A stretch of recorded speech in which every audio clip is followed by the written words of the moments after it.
ሰላም እንዴት ናችሁ? ዛሬም የምንቀጥለው ከቻፕተር 2 የ11ኛ ክፍል ይሆናል ማለት ነው። በአዲሱ ካሪክለም አጉመንትድ ሪያሊቲ ኤንድ ቨርቹዋል ሪያሊቲ የሚለውን ከባለፈው የቀጠለ እንቀጥላለን ማለት ነው። አጉመንትድ ሪያሊቲ ምንድን ነው? አጉመንትድ ሪያሊቲ ኢዝ ኤ ቴክኖሎጂ ዛት ኢንሃንስስ ዘ ሪል ወርልድ ባይ ኦቨርላይንግ ኮምፒውተር ጀነሬትድ ዲጂታል ዴታ ኦን ኤ ሪል ወርልድ ኦብጀክትስ። ስለዚህ እነዚህ ከሪል ወርልድ ኦብጀክቶች ጋር የተገናኘ ኮምፒውተርን ተጠቅመን ለምሳሌ አስፈሪ ፊልም እናያለን፣ አኒሜሽን እናያለን፣ የወደፊቱ ዓለም ምን ይመስላል የሚሉ የተሰሩ ፊልሞችን እናያለን። ስለዚህ እነዚህን የምናይበትና የምናውቅበት ነገር ነው ማለት ነው አጉመንትድ ሪያሊቲ። then by blending the real world with computer generation information AR creates an engaging and dynamic user ዳይናሚክ ዩዘር ኤክስፔሪንስ። ስለዚህ እነዚህ ሪል ወርልድ ወይም እውነተኛውን ዓለም ከኮምፒውተር የሚሰሯቸው ነገሮች ጋር ወይም መረጃዎች ጋር አንድ ላይ በማጣመር ኤአር ወይም አጉመንትድ ሪያሊቲ የሚባለው ኢንጌጂንግ ኤንድ ዳይናሚክ ዩዘር ኤክስፔሪንስ ይፈጥርልናል ማለት ነው። ዘ ሃርድዌር ኦፍ ኤአር ዛት ሚንስ የምንጠቀምበት ኤአርን ለመጠቀም አፕላይ የምናደርጋቸው ዲቫይሶች ማለት ነው። አንደኛው ምንድነው? ፕሮሰሰር ይኖረናል፣ ሴንሰር ይኖረናል፣ ኢንፑት ዲቫይሶች ይኖሩናል። ለምሳሌ ሞባይል ሊሆን ይችላል፣ ታብሌት ሊሆን ይችላል፣ ኮምፒውተር ሊሆን ይችላል። እንደገና ዲስፕሌይ የምናደርግባቸውም በተመሳሳይ እነዚህ ዲቫይሶች ሊሆኑ ይችላሉ ማለት ነው። ስለዚህ ሞባይል ዲቫይስስ ዱ ሃቭ ኦል ፎር ኮምፖነንትስ ቱ ራን ኤአር አፕሊኬሽንስ። ስለዚህ አሁን ለምሳሌ ሞባይል ስንጠቀም እነዚህ ሞባይሎች ሁሉም አይነት ኮምፖነንቶችን ይይዛል ማለት ነው። ስለዚህ ኤአርን በቀላሉ እንድናይ ወይም እንድናቅ ያስችለናል ማለት ነው። ዲፐንዲንግ ኦን ዚ አፕሊኬሽን however the display could be tablets, smartphones, head mounted displays or smart glasses። ስለዚህ እነዚህና ሌሎችም ሊሆኑ ይችላሉ። በምንፈልገው መጠን የምንፈልገውን ዲቫይስ መጠቀም እንችላለን ማለት ነው። such displays are used to locate objects of focus as well as show the computer generated overlaid information. And AR, that means augmented reality, works by first capturing the picture of the real world object through a camera and the relevant information about the image like measurement of the object as well as other objects that are present in the image and their relative distance from the object in focus will be processed by the software። ለምሳሌ አሁን እኛ የምንፈራው በጣም አስፈሪ የሚባለው ዳይኖሰር እንስሳ ነው እና እሱን ከሪል ወርልዱ ላይ በካሜራ አማካኝነት ካፕቹር አድርገን እንወስዳለን። ስለዚህ እሱን እንደምንፈልገው አድርገን አኒሜት እናደርጋለን፣ ወደ ሞባይላችን እንቀይራለን። ዘን ከዛ በኋላ ያለውን ነገር ወደኛ ቀይረን በሞባይላችን አማካኝነት የማየት ሂደት ነው ቨርቹዋል አጉመንትድ ሪያሊቲ የምንለው። ቨርቹዋል ኢንፎርሜሽን ዊል ቢ ፋይናሊ ጀነሬትድ ኤንድ ኦቨርሌድ ኦን ዚ ኦብጀክት። ስለዚህ እነዚህ ቨርቹዋል የምንላቸው ማለት ነው የራሳችንን አማካኝነት ልክ ከዚህ ላይ ለምሳሌ እንደምናየው ይሄው እንደዚህ አድርገን እንሰራቸዋለን ማለት ነው። ሌላኛው ቨርቹዋል ሪያሊቲ የምንለው አሁን ላይ በየከተሞቹ ላይ ያለው ጌም ሃውስ ብለን የከፈት ነው ማለት ነው። ቨርቹዋል ሪያሊቲ የሚባለው ኢዝ ቴክኖሎጂ ዛት ክሬትስ 3D ኮምፒውተር ጀነሬትድ ሲሙሌትድ ዲቫይስ ወይም የሶስት ማዕዘን እይታ የምንለው ማለት ነው። እነዚህ የሚያስፈሩ ፍጡራናችን፣ የሚያስፈሩ መንገዶችን፣ የሚያስፈሩ የሆነ የቅዠት በሚመስል ወይም የብዥት በሚመስል እንትን በአይናችን ላይ ካሜራ ገጥመን ወይም መነጽር አድርገን ማለት ነው የምናየው ነው። ስለዚህ እነዚህ ጌሞች ጋር ወይም ቨርቹዋል ሪያሊቲ ጌም ሃውሶች ጋር ብትገቡ በቀላሉ ቨርቹዋል ሪያሊቲ ምንድን ነው የሚለውን ትረዳላችሁ። A person can interact with VR using electronic devices such as goggles, headsets, gloves or body suits። እነዚህ የምንላቸው ምንድነው ለቨርቹዋል ሪያሊቲ የሚጠቅሙ ዲቫይሶች ናቸው ማለት ነው። ስለዚህ ከዛኛው ላይ ሞባይሎችን፣ ፕሮሰሰሮችን፣ ሴንሰሮችን እና ሌሎችን ተጠቅመናል። ከዚህ ደግሞ እነዚህን እንጠቀማለን ማለት ነው። then VR attempts to create a leisure environment that can be presented to our sense with artificial ኢንፎርሜሽን። ስለዚህ የተወሰነውን መረጃ በማየት ማለት ነው የተወሰነውን መረጃ በማየት እነዚህን ነገሮች በቀላሉ እንዲፈጥርልን ያደርጋል ማለት ነው። ልክ ከዚህ ላይ እንደምታዩት and making in our minds believe that it is almost a reality። ስለዚህ በጭንቅላታችን የሚመጣው ግን ሙሉ በሙሉ ሪል መስሎ ነው ማለት ነው። unlike AR that means unlike augmented reality VR creates a complete immersive experience for the user። ስለዚህ ብዙ አስፈሪ ነገሮችን፣ ብዙ አስቸጋሪ ነገሮችን፣ ብዙ የሚሆኑ የማይመስሉ ነገሮችን ወደ አእምሯችን እንዲመጣና እነዛን ነገሮች እንድንለማመደው ያስችለናል ማለት ነው። ይሄ ቨርቹዋል ሪያሊቲ የምንለው using sensors of various types a VR that is a virtual reality environment responds to the user's movement and adjust views and perspective in real time VR also enables users to touch and manipulate virtual objects by way of data gloves equipped with force feedback devices። ስለዚህ በአይናችን ያው እዚህ ላይ እንደምናየው ማለት ነው የሆነ መነጽር የሚመስል ነገር እንሰካለን። ብዙ ነገሮች ይታዩናል ስናስተካክለው ማለት ነው። በእጃችን ደግሞ የሆነ ነገር እንለካለን። ልክ በቃ ሪል ነው የሚመስለው። ሪል በቃ የምነካው ነገር ወደ አይናችን ወይም ወደ እኛ የሚመጣውን ነገር ነው የሚመስለው።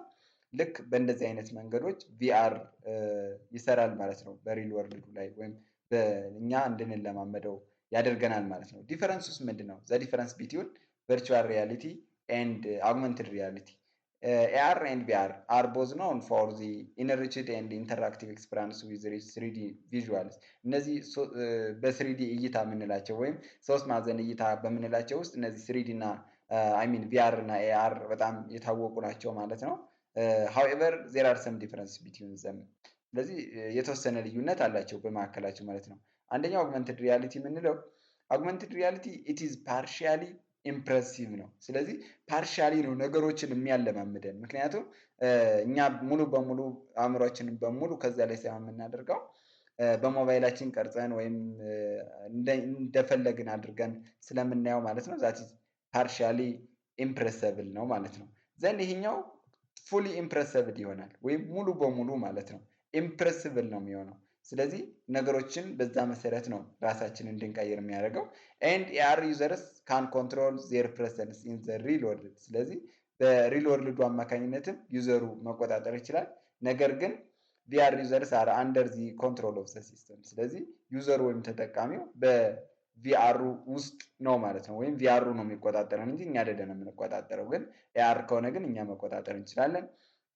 ኤንድ ኤአር ካን ራን ኦን ፋሚሊያር ዲቫይስስ ሰች አስ ስማርትፎንስ። በምናውቃቸው ዲቫይሶች ላይ ራን ይሆናል ማለት ነው። ይሄኛው ግን በሄድሴት ዲቫይሶች ነው ራን የሚሆነው። ስለዚህ በቀላሉ ራን የሚሆን ነገር አይደለም ማለት ነው። ኤአር ወርክስ ኢን አን ኢንቫይሮንመንት ዌር ዘ ሪል ኤንድ ቨርቹዋል ወርልድስ ብሌንድ። ስለዚህ ሪል ወርልዱ እና ቨርቹዋል ወይም ምስሉ ወይም የብዥታ ዓለም የምንለው ማለት ነው አንድ ላይ ኮምባይን ተደርገው ወይም አንድ ላይ ሆነው የሚሰጡን ነገር ነው ማለት ነው አግመንትድ ሪያሊቲ። ኤንድ ቪዥዋል ሪያሊቲ የምንለው ግን ሙሉ በሙሉ ቨርቹዋል ሪያሊቲ ነው ወይም ደግሞ በማናውቀው ዓለም ውስጥ ነን የምናገኘው ነው። ስለዚህ ጥቅሙ ምንድን ነው? አሁን አፕሊኬሽን ኦፍ ቪአር ኤንድ ኤአር ይህን ያክል ካለን ምንድን ነው ጥቅሙ? ኤንድ ዘ ፖቴንሻል ኤሪያስ ኦፍ አፕሊኬሽን ኦፍ ኤአር ኤንድ ቪአር አር ቬሪ ዋይድ። ስለዚህ በጣም ሰፊ የሆነ ጥቅም አለው። ዘ ኢንተራክቲቭ ኔቸር ኦፍ ዚስ ቴክኖሎጂስ ሃዌቨር ሜክስ ዘ ሞር አትራክቲቭ ቱ ዘ ኤሪያስ ሰች አስ ኤጁኬሽን ሄልዝ ኤንድ ኢንተርቴንመንት። ስለዚህ ለትምህርት፣ ለጤና፣ ለመዝናኛና እንዲሁም ለሌሎችም ብዙ ነገሮች ይጠቅመናል ማለት ነው።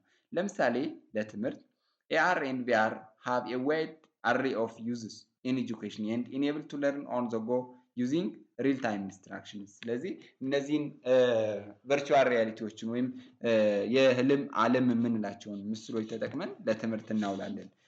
they also make learning interactive and fun። ስለዚህ ሳቢና ማራኪም ያደርገዋል ማለት ነው ትምህርቱን። among the reason why such technologies are very useful in education includes ለምሳሌ ለምንድን ነው የሚጠቅሙት የሚለውን they allow students to travel in time and space and see historical events in a very interactive manner። ስለዚህ ተማሪዎች ልክ የሚፈለገውን አለ ለምሳሌ ስለ ራስ ዳሽን ከሆነ የምናወራው ወይም ስለ ኪሊማንጅሮ ከሆነ የምናወራው ማለት ነው ኪሊማንጅሮን በቨርቹዋል ሪያሊቲ ወይም በአግመንትድ ሪያሊቲ እያየ ነው ስለሱ እንማራለን ማለት ነው።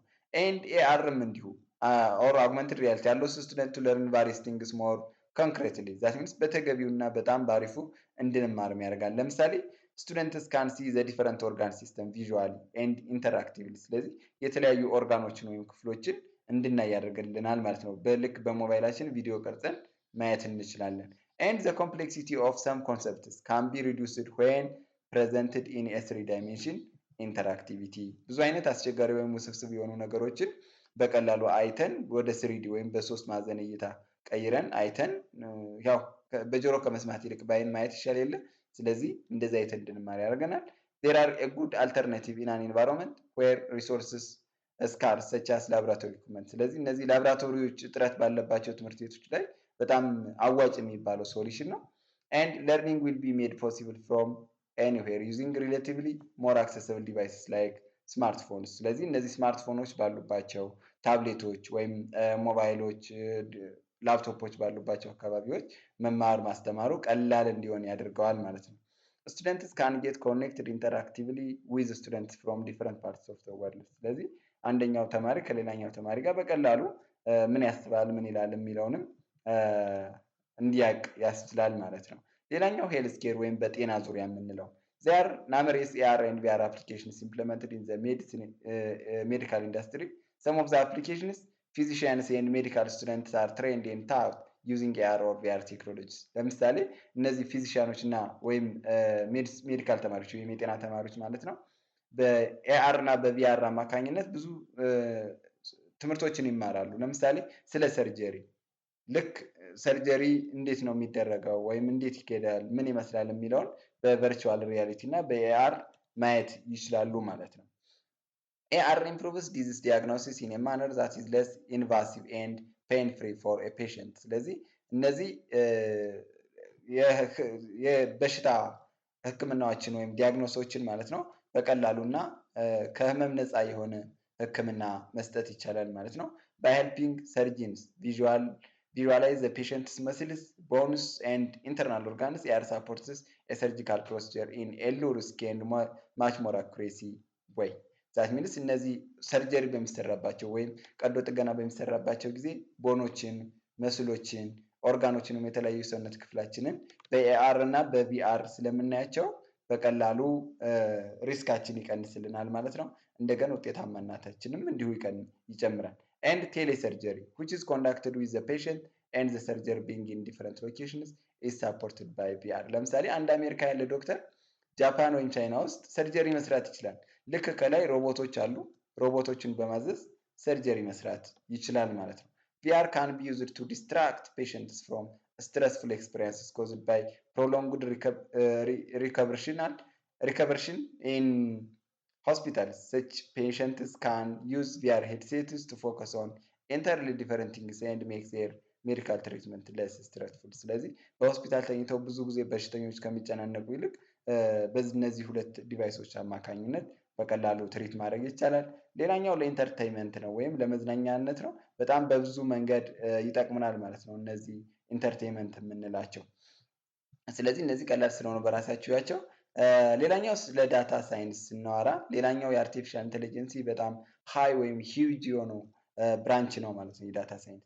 The amount of data that is being generated by organizations from different sources is growing exponentially። ስለዚህ እነዚህ በሶሻል ሚዲያ ላይ ወይም ኦንላይን ላይ የሚቀመጡ ዳታዎች ለኦርጋናይዜሽኖች ተብሎ ለግለሰቦች ተብሎ እና እንዲሁም ለሌሎች ነገሮች በጣም በከፍተኛ ፍጥነት እየጨመሩ መጥተዋል። In order to properly utilize such an enormous amount of data in a manner that ensures competitiveness, an appropriate type of approach or method on how to use data is required። ስለዚህ እነዚህ ሂውጅ ወይም በጣም ብዙ የሆኑ ዳታዎችን በአግባቡ ለመጠቀም ምን ያስፈልገናል? ኮምፒቲቲቭነስ ወይም ውድድር ያስፈልገናል። እንደገና ደግሞ በጣም አሪፍ የሆነ አፕሮች ወይም ዘዴ ያስፈልገናል ማለት ነው እነዚህን ነገሮች የምንጠቀምበት እና የምናወርዳበት። ካልሆነ ግን የዳታ ሚኒንግለስ ይሆናል ማለት ነው። ዳታ ሳይንስ provides the tools and techniques that are used by organizations to take advantage of the vast amount of data that they own። ስለዚህ ይህ ዳታ ሳይንስ ምንድነው ማለት ነው? አንድ ቱል ነው ወይም መሳሪያ ነው። ምንድነው የሚያገለግለው? እነዚህን ቫስት የሆኑ ወይም በጣም ብዙ የሆኑ ዳታዎችን በአግባቡ እንድንጠቀማቸው ለኦርጋናይዜሽኑ ይጠቅሙናል ማለት ነው። ዳታ ሳይንስ ኢዝ ብሌንድ ኦፍ ቱልስ።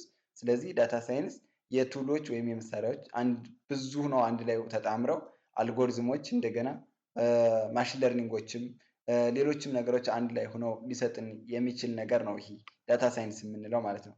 it is an interdisciplinary field that means field that includes areas such as statistics, mathematics and computer science። ስለዚህ ሁለገብ የሚባለው ክፍል ነው ማለት ነው። ሁሉንም ያጠቃለለ ወይም ሁለገብ የምንለው ክፍል ነው ይሄ ዳታ ሳይንስ የምንለው። ማን ይዛል? ስታቲስቲክስን ይዛል፣ ማቴማቲክስን ይዛል፣ እንደገና ኮምፒውተር ሳይንስንም በአንድ ላይ ይዛል ማለት ነው። ዳታ ሳይንስ employs various tools at different stages in finding valuable solutions። ስለዚህ በጣም ጠቃሚ የሚባሉ መፍትሄዎችን ለመፈለግ የተለያዩ ስቴጆችን እንድናልፍና እንድንከተል ያስችለናል ማለት ነው የዳታ ሳይንስ የምንለው። a professional who is charged with the responsibility of the activities involved in data science is known as data scientist። ስለዚህ በዳታ ሳይንስ በጣም ብዙ እውቀት ያለው ወይም በጣም የበቃና ዳታ ሳይንስን እጅግ በጣም የተማረና የሚሰራ ሰው በዳታ ሳይንስ መሰረት ስፔሻላይዝ ያደረገ ወይም ኤክስፐርት የሆነ ሰው ዳታ ሳይንቲስት እንለዋለን ማለት ነው። ዳታ ሳይንቲስትስ ዩዝ ዲፍረንት ታይፕስ ኦፍ አልጎሪዝም ቱ ተርን ዴታ ኢንቱ ዩዝፉል ኢንሳይትስ። ስለዚህ በዳታ ሳይንቲስቶች የተለያዩ አልጎሪዝሞችን ይጠቀማሉ ማለት ነው። ዳታዎችን ወደ ተለያዩ ጠቃሚ እይታዎች ወይም ዝንባሌዎች ለመቀየር ለምሳሌ ዜር ኢዝ ዳታ ሳይንስ፣ ዜር ኢዝ ማቴማቲክስ፣ ኮምፒውተር ሳይንስ፣ ማቴማቲክስ ኤንድ ስታቲስቲክስ በአንድ ላይ ሆነው ዴታ ሳይንስ እንላቸዋለን ማለት ነው። ዘ ኮንሰፕት ኦፍ ቢግ ዴታ ኢዝ ስትሮንግሊ አሶሺየትድ ዊዝ ዴታ ሳይንስ። ስለዚህ ቢግ ዴታ ሲባል ሰምታችሁ ከሆነ ምናልባት ከዳታ ሳይንስ ጋር ይዛመዳል ማለት ነው ወይም ይያያዛል። ቢግ ዴታ ሪፈርስ ቱ ኤ ሂውጅ ቮሊዩም ኦፍ ዴታ ዛት ካንኖት ቢ ፕሮሰስድ ዩዚንግ ትራዲሽናል ሜተድስ ኤንድ ኢት ኢዝ ካራክተራይዝድ ባይ ቮሊዩም ቫሪቲ ኤንድ ቬሎሲቲ። ስለዚህ እነዚህ ቢግ ዳታ የምንላቸው በጣም ሰፊ ይዘት ያላቸው ነው ማለት ነው። በትራዲሽናል ወይም በባህላዊ መንገድ ልንቆጣጠራቸው የማንችላቸው እንደገን ፍጥነታቸው፣ ይዘታቸው እንደገን ደግሞ ልዩነታቸው ወይም የተለያዩ መሆናቸው መለያቸው ሆኖ ይቀመጣል ማለት ነው። ፎር ኤግዛምፕል ኢን 2020 ፌስቡክ ጀነሬት 4 ቤታ ባይትስ ኦፍ ዴታ ኤቭሪ ዴይ። እሰቡት እንግዲህ በየቀኑ ፌስቡክ በ2020 ዓመተ ምህረት ማለት ነው 4 ቤታ ባይት ያክል ዴታ ጀነሬት ያደርግ ነበር ወይም ያመነጭ ነበር ማለት ነው። ዛት ኢዝ ኤ ሚሊየን ጊጋባይት። ስለዚህ ይህንን ማኔጅ ለማድረግ በትራዲሽናል መንገድ አይቻልም። ሶ ዊ ኒድ አርቲፊሻል ኢንቴሊጀንስ ማለት ነው። ዴታ ሳይንስ አፕላይስ ማቴማቲክስ ኤንድ ስታቲስቲካል አፕሮችስ ኤንድ ኮምፒውተር ቱልስ ፎር ፕሮሰሲንግ ቢግ ዴታ። ስለዚህ እነዚህ ቢግ ዳታ የሚባሉትን ፕሮሰስ ለማድረግ ወይም ለመጠቀም ዳታ ሳይንስ ማቴማቲክስን፣ ስታቲስቲክስን እና ኮምፒውተር ቱሎችን ይጠቀማል ማለት ነው። ዘ ኢንሳይትስ ጀነሬትድ ስሩ ዴታ ሳይንስ ቱልስ ኤንድ ቴክኒክስ አፕላይ ቱ ኦልሞስት ኦል ፊልድስ። ስለዚህ እነዚህ እይታዎች ወይም ጥቅሞች ማለት ነው የዳታ ሳይንስ ቱሎች ከሌሎችም ጋር በጣም የተያያዘ ነው። ለምሳሌ ኢን ማኒፋክቸሪንግ ፎር ኤግዛምፕል በማኒፋክቸሮች ማለት ነው ወይም በፋብሪካዎች ዳታ ሳይንስ ካን ቢ ዩዝድ ፎር ፎርካስት ፕሮዳክት ዲማንድስ። ስለዚህ እነዚህ ምርት አቅራቢዎችን ማለት ነው ምርት አቅራቢዎችን ወደፊቱ ያለው ነገር ምንድን ነው? ምን ሮ ማቴሪያል ያስፈልገናል? ለምሳሌ አሁን ከረሜላ ከሆነ በጣም እየተወደደ ያለው ከረሜላን ለማምረት ምን ያስፈልገናል የሚለውን ፎርካስት ለማድረግ ወይም ለመተንበይ ያስፈልጋቸዋል። ፐርሰናላይዜሽን ኦፍ ኢንፎርሜሽን ኦን ሶሻል ሚዲያ ኢዝ አቺቭድ ስሩ ዘ ዩዝ ኦፍ ዴታ ሳይንስ ቱልስ ኦን ማሲቭ አማውንት ኦፍ ዴታ ዛት social media companies collect from their users. For example, weather predictions in the agriculture sector, prevent medicine in healthcare, and risk management in business are but a few examples to mention about areas where data science has improved results to a great extent ይላል። ለምሳሌ የአየር ትንበያ የአየር ሁኔታን ለመተንበይ እነዚህ በአግሪካልቸሩ ወይም በግብርናው ክፍል ማለት ነው። እንደገን እነዚህ በህክምናው ዙሪያ ዛቲዝ መድኃኒቶችን ወይም የህክምና ሁኔታዎችን ፕሪቨንት ለማድረግ ወይም ለመቆጣጠር እንደገን ሪስክ ቴከር የሚባለው ለምሳሌ ቢዝነስ ስንጀምር እንዴት ነው የምንቆጣጠረው የሚለው የምናውቅበት ማለት ነው ዴታ ሳይንስ። አፕሊኬሽን ኦፍ ዴታ ሳይንስ ኢንሳይትስ ላይክ ሶሻል ኔትወርክ ኢንሳይትስ ኢንቮልቭስ ዘ ኮሌክሽን ኦፍ ላርጅ አማውንትስ ኦፍ ዩዘር ዳታ። ስለዚህ አንደኛው ጥቅሙ ምንድን ነው? ኮንትሮል ማድረግ ወይም በጣም ብዙ የሆኑ ዳታዎችን ለዩዘሩ መስጠት ማለት ነው። በት ዚስ ሰምታይምስ ክሬትስ ቴንሽን ዊዝ ዚ ኢሹ ኦፍ ፕራይቬሲ ስፔሻሊ ኢን ካንትሪስ ዌር ዜር አር ስትሮንግ ፕራይቬሲ ሬጉሌሽንስ። ስለዚህ በጣም ከፍተኛ የሆነ የምስጢር ወይም የሀገሪቱን ፕራይቬሲ ወይም ደህንነቷን የመጠበቅ ሁኔታ በሚኖርበት ሀገር ላይ ጭንቀት ይፈጥራል ይሄ ነገር። ስለዚህ ምን አለ ዳታ አኖኒማይዜሽን፣ ዳታ ጀነራላይዜሽን የሚባሉ ሁለት ቴክኒኮች አሉ። አር ሰም ኦፍ ዘ ዌይስ ሰጀስትድ ፎር ታክሊንግ ኢሹ ኦፍ ዴታ ፕሮቴክሽን ኤንድ ፕራይቬሲ። ስለዚህ እነዚህን የዳታ አጠባበቅን እና የደህንነቱን ሁኔታ በሚገባው መልኩ ለመያዝ ማለት ነው ዳታ አኖኒማይዜሽን ኤንድ ዳታ ጀነራላይዜሽን የሚባሉ ያስፈልጋሉ። ዳታ አኖኒማይዜሽን ምንድን ነው? ኢት ሪፈርስ ቱ ሪሙቪንግ ፐርሰናሊ አይደንቲፋያብል ኢንፎርሜሽን ፍሮም ዴታ። እነዚህ ዳታ አኖኒማይዜሽን የምንላቸው ስለ አንድ ፐርሰን ብቻ የሚያወሩ ወይም አንድን ፐርሰን ለይተው የሚያስቀምጡ መረጃዎችን ሙሉ በሙሉ ማጥፋት ነው ማለት ነው። ዋይል ዴታ ጀነራላይዜሽን ኢዝ አባውት ቡንቺንግ ዴታ ኢንቱ ብሮድ ካታጎሪስ። ስለዚህ እነዚህ ዳታ ጀነራላይዜሽን የምንላቸው ደግሞ ሰፊ የሆነውን ዳታ ወደ ተለያየ ክፍል መከፋፈል ወይም መለያየት ማለት ነው ወይም መመደብ። ሰቻስ ኤጅ ግሩፕ በእድሜ ሊሆን ይችላል፣ ጂኦግራፊካል ኤሪያ እነዚህ በሚገኙበት አካባቢ ሊሆን ይችላል፣ and በካንትሪ ሊሆን ይችላል and as these approaches limit the level of insight that companies generate from data, privacy remains to be a continuous issue ይሆናል ማለት ነው። ስለዚህ እነዚህ ነገሮች በዚህ ሶልቭ ከተደረጉ ዳታ ሳይንስ እጅግ በጣም አክሰፕታንስ እንዲያገኝ ያደርገዋል ማለት ነው። ስለዚህ አድርገውታልም እነዚህ ዳታ ሚኒማይዜሽን ኤንድ ዳታ ጀነራላይዜሽን የሚባሉ። ሌላኛው ዩኒት ሳመሪ ነው። ያው ያየነው ነገር ስለሆነ በራሳችሁ ብታነቡት የተሻለ የሚሆነው። ኬ ተርሞች አሉ and next to this there is review questions እስኪ እናያቸው። right true if the statement is correct and false if the statement is incorrect. Then growth in computer power is one reason for the popularity of AI today. Yes, it is true. የኮምፒውተር አቅም ወይም ችሎታ ማደግ አርቲፊሻል ኢንቴሊጀንሲ በጣም ኃይለኛና ታዋቂ ወይም በሰፊው አፕላይ እንዲሆን አድርጎታል ነው የሚለን። እውነት ነው። it is practical to process the entire data of social media without the help of AI. ኤአይን ሳንጠቀም ሶሻል ሚዲያ ላይ ያሉ ዝርክርክ ዳታዎችን በቀላሉ ማኔጅ ማድረግ እንችላለን ነው የሚለን። ፎልስ ይሆናል። ቨርቹዋል ሪያሊቲ is no different from augmented reality ሁለቱ አይለያዩም ነው የሚለን። ይሄም ፎልስ ይሆናል። ዴታ ሳይንስ is no challenge regarding privacy ስለዚህ ቻሌንጅ የለውም ፕራይቬሲ ወይም የአንድን ሀገር ደህንነት ወይም የአንድን አካል ደህንነት በማስጠበቅ ሁኔታ ነው የሚለን። ፎልስ ይሆናል ማለት ነው። ቢግ ዴታ is something that cannot be managed using traditional processing approaches that is true ይሆናል ማለት ነው። and when come to matching application of NLP ወይም የNLP ጥቅም ምንድን ነው የሚለን። ከነዚህ ውስጥ ምን ይሆናል? yes that is ሴንቲመንት አናላሲስ ይሆናል ማለት ነው። and blend of virtual and real world ስለዚህ የሁለቱ ጥምረት ምንድን ነው የሚለን። that is blend of virtual and real world የሁለቱ ጥምረት ነው የሚለን። ኦኬ ቢግ ዴታ ቨርቹዋል ሪያሊቲ blend of virtual and real world that is augmented reality ይሆናል ማለት ነው። then bunching data into broad categories that is data generalization ይሆናል። and mycin that is an example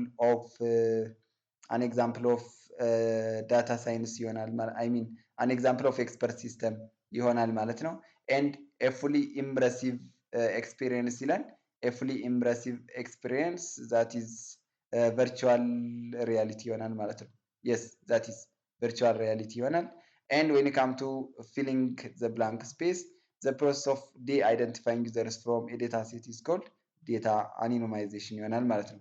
ምክንያቱም ስፔሲፊካሊ የሚለየውን ዴታ ሪሙቭ የማድረግ ሂደት። one example of application of AI that can be implemented in a supermarket surveillance ነው ማለት ነው፣ ወይም እርዳታ የመስጠት ሂደት ማለት ነው። and one example of an AI system that is used in customer service chatbots ይሆናል ማለት ነው። a robot that NASA uses the international space situation is called robonaut ይባላል ማለት ነው። and the device used to capture input of an augmented reality ስለዚህ augmented reality ጊዜ ዳታችንን ለማግኘት የምንጠቀምበት ዳታ ማለት ነው ካሜራ ተብሎ ይጠራል ማለት ነው። it is all about today's lesson discussion question አለ። እሱን ያው ትንሽ ሰፋ ስለሚል ለማብራራትም ስለማይመች በራሳችሁ ብታዩት አሪፍ ነው ብዬ ገምታለሁ። ኔክስት ዊል ሲ ዳታቤዝ ማኔጅመንት ሲስተም። ስለዚህ የዛሬው ከዚህ በቃናል። ቀጣይ ዳታቤዝ ማኔጅመንት ሲስተም ላይ እንቀጥላለን ማለት ነው። ስለተከታተላችሁ እጅግ በጣም አመሰግናለሁ። ላይክ፣ ሼር፣ ሰብስክራይብ በማድረግ ቻናላችን ላይ የምንለቃቸው ቪዲዮዎች ቶሎ ቶሎ እንዲደርሳችሁ አድርጉ። ሰላም ሁኑልኝ። ቻው